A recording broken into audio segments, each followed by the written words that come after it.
We've all seen the ups and downs the last few weeks, the last few months with the market. Mostly been down. Actually, this week, share prices started to rise with everything going on with the Fed.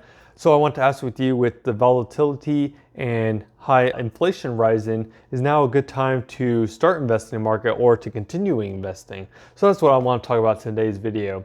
Let's jump in.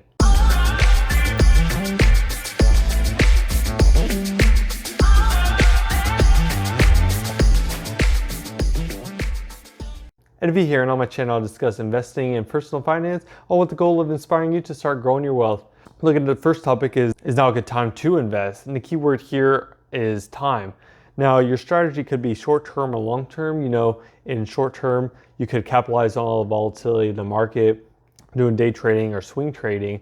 But I really want to focus this whole video on the long-term effect. And being in the market for long-term would really help hedge not only with the volatility, but also with inflation in a way, because you will have your money kind of growing with the inflation rising, versus taking this example of if you have your money in a savings account that gets 0.5%, or let's just say 1% return, you'll have, all right, $101 after a year. Whereas if the inflation is 5 or 7%, that $101, yeah, you didn't physically lose any money, but the buying power of $101 is not going to have the same effect that it used to have. Your money has lost value by keeping it in the savings account versus putting it into some type of investment or the stock market. The thing to think about is kind of investing will help hedge against that inflation that will be occurring, especially with large jumps of inflation. So taking that concept of, all right, so I'm going to invest, but you talk about high inflation, how can I invest and save for retirement if the price of gas, milk, meat are all going up? How can I still invest for my future? What I want to talk about is not really, 100% stepping away from investing, period. Just kind of balance out, all right, so I need a little bit more to buy groceries, for gas, for work.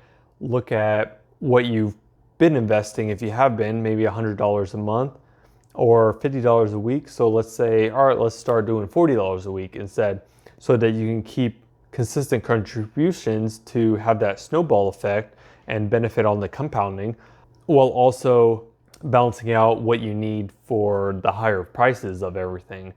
And the reason you don't want to just step away from entirely investing in your future is because, like I mentioned, that compounding effect. If you aren't contributing to your portfolio, let's just say you have a dividend portfolio, you're not going to be building off of that dividend income if you step away and not focus on consistently contributing to your portfolio. You're not putting any gas in the tank to start that compounding effect. So if you don't have any gas in your car's not going anywhere. Well, there's electrical cars, but we're not going to talk about that, different story. So my whole point is that without your contributions, you're not kind of fueling the fire to build on that compounding effect in a way. And so that's why you really don't want to just step away. Try to balance out, continue with your savings, but also contribute to what you need to kind of live off of. The next question I have for you is, there's risk. How will I kind of manage risk? So I want to hedge against inflation, but how do I also hedge against volatility of the market with everything that's going on? So with the Fed, the stuff in Ukraine, going off of that consistent contributions, you can look at dollar cost averaging, and that will be your best friend in a way, because you don't want to, as I mentioned, time the market. That way you're most likely not going to really gain anything out of it. You want to dollar cost average, and that's going to be consistently contributing. If you're not familiar with dollar cost averaging is basically, let's just take, for example, ETF. You're going to consistently put $50 in every single week.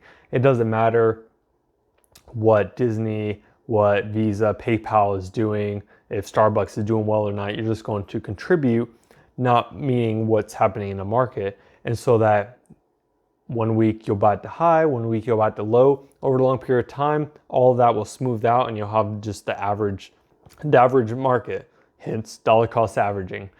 And that'll be really your best friend on continuing to hedge against the volatility and also helping out with the high inflation.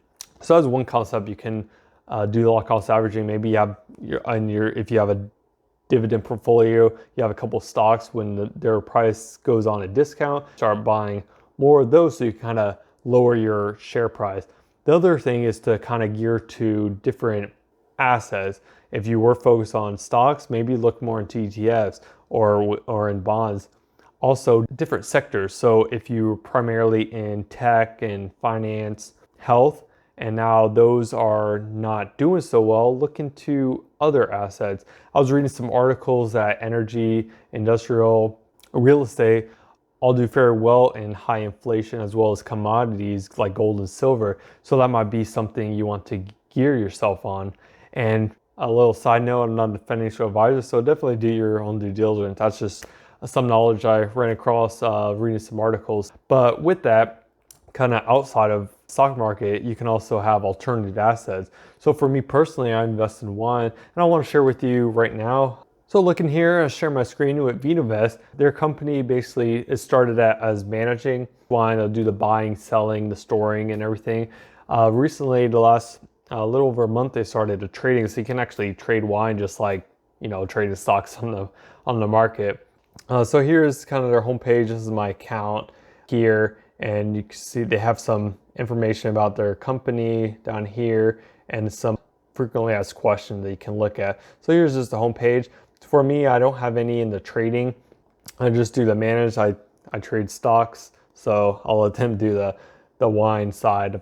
So this is the main page. You can see 45 bottles, and here's my overall portfolio. Down here you can see my estimate returns right now. There are some fees, and I'll explain to that in a little bit of what they are. So you can hear the diversity. They kind of spread out different, not all in one place. Right here, a different plan. So right now I'm in a starter plan, and you can see what my fee rate is. I think it's justifiable. So basically they're doing the buying and selling. They're making sure it's good quality. The wine is authentic and also they store it for you in their facility, so the wine won't lose its quality. It will appreciate in value, and also it's insured, so they're fully insured if something happens in their facility, keeping your assets safe. So going up here, just looking at my portfolio, so you can look at here my whole portfolio right there. You can see all your wine, the year, what they're called, how many of each one you have, your totals. We'll just pick one right here. Let's see, yeah, this one. And what I think is kind of cool here is you don't only just see, all right, this is the year, this is the name of the wine, this is how much, which I have it for, if it's appreciating or depreciating. You get a little more information. So right here you can see what the rating is, what critics call the rating is. You can see, they bought it in excellent condition, it's authentic, it is what it is, and it's fully covered insurance-wise. So also you can get a little snippet about the wine. Some of them talk about the vineyard that it came from and everything. And the previous one was your whole portfolio, so you can see what this specific case of wine is doing. And you can also see different points at times like that. And right here you see how many you own, what the current value or the value you bought at, what the current value is, and where it's located. This one, for instance, is in the UK. And you can also see this is a long-term investment. This whole video has been about long-term stuff, so you can't just sell it like next week and get $50 more. Really, we're going to be hanging on a long time. And with them, since they're managing, they'll know when the best appreciation is to sell it, and that's one thing they're going to be good for. And one thing that I think is really cool with investing in this one, I haven't done it personally, but as you see here right at the bottom there, you can actually go visit your wine. So it's actually something that you could see, like it's an asset. And another thing is they'll actually send it to you if you want the wine at your place. Most likely it'll lose value if you're not storing it specifically. Like if I have it here, the sunlight's going to hit it. It's not going to be worth the same as if I just let them take care of it. But anyways, off topic here. Yeah, you could talk to them. You actually go see the facilities if you want. I think it's really cool because if you invest, let's say in Disney, you can't just go, hey, this is my portion of Disney or anything. You can't really do that. But with this, you can actually go physically see, hey, this is what I'm investing in. Down here, you can see what the critics say and everything and read on. So I think it's really cool. They're giving you background on what the wine is. So you're not just, blatantly, okay, I got 6 bottles. I don't know what I'm doing, but I got it. But yeah, so I think that's cool. I just want to give you a fast overview. You know, if the risk in the market is too much and you want to invest, but you don't want to go to market, there's other avenues. Like I said, you know, ETFs or outside of the market. Moving on to kind of mitigating risk, you also want to find what your risk tolerance is. And so if being too aggressive, let's say we're going to put into Microsoft and Lockheed Martin, and then all of a sudden earnings happen and those fall. If you can't handle that risk, that emotional risk that happens when it falls, then try to look at more, all right, I'm going to be more conservative in this asset. I'm going to go ETF wise, or I'm going to go only on to stocks that don't move too much. I just want to gain dividends. So these are safe dividend ones. They don't move too much, so I don't have to worry about going up and down all the time. So really measure out what your risk tolerance is in a way so that you're not going to be stressing over whether it's going up or down every day. You're really going to be benefiting in the long run over time of growing your wealth and not stressing over if your wealth is growing. So that's the one point as far as risk tolerance that I wanted to focus on. And just keep in mind, as far as the growing wealth side, if you want to grow your wealth, you have to have your money work for you. And there is some risk. There's risk in everything. There's risk walking the street. But if you are playing it safe and keeping it in the savings account, of course, have your emergency fund. But if you're keeping all your money in a savings account, it's not doing you any good. It's losing value, and you're actually losing money in the long run with inflation. So just keep that in mind. But I'd like to know what your thoughts are about investing with inflation, what assets to look into. Right now, is it in the stock market? Is it outside the stock market? Let me know down in the comments. And if you found value in this video, definitely let me know by smashing the like button. And if you are looking long-term, if you're interested in wine, I have a referral link down below. I'll give you 3 months of no fee. So if you're interested in that, I'll have that down in the description. And if you're looking long-term in stocks, check out my most recent video, M1 Finance tutorial. So explain what the whole app is and how you can easily start investing long-term wise. So check that video out. And with that, I'll catch you on the next one. Peace.